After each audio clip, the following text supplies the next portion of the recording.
Que faire en cas de tension ou de conflit? Un conflit au boulot, ce n'est jamais agréable. Mais soyons honnêtes, c'est souvent inévitable. Quand on travaille avec des humains, il y a des malentendus, des tensions, des différences de point de vue. C'est pas grave en soi. Ce qui peut devenir problématique, c'est la façon dont on y répond. Et souvent, ce qu'on fait, c'est qu'on évite. On se dit, ça va passer. Mais quand on évite, on finit par accumuler les choses et un jour, ça explose.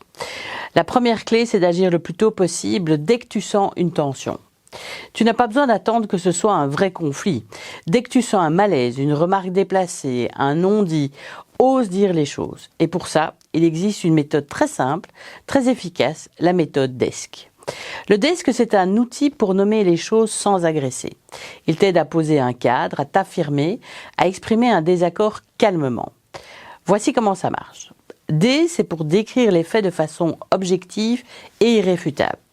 Par exemple, lors de la réunion d'équipe d'hier, j'ai remarqué que tu as haussé le ton en me parlant. E, c'est pour exprimer ton ressenti.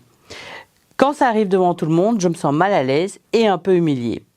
Tu parles en jeu, tu ne critiques pas l'autre, tu partages ton émotion. S, c'est pour suggérer une solution. Je préférerais qu'on se parle en privé si les choses ne vont pas entre nous. Et le C, c'est pour conclure un contrat clair.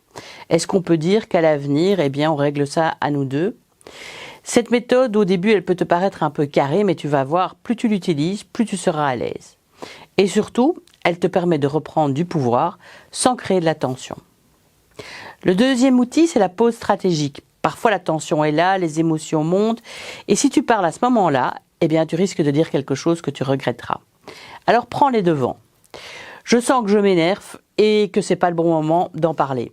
Est-ce qu'on peut faire une pause et en reparler dans 1 heure, demain matin? Ce n'est pas une fuite, c'est une pause stratégique. Elle permet de redescendre, de réfléchir, de revenir avec plus de lucidité. Et ça montre que tu prends la relation au sérieux, justement parce que tu ne veux pas l'abîmer. En résumé, les conflits, on ne les aime pas, mais les éviter, c'est rarement la solution. Plus tu agis tôt, plus c'est simple à gérer. Et avec le DESC et la pause stratégique, tu peux dire les choses sans violence, sans repli et de façon assertive.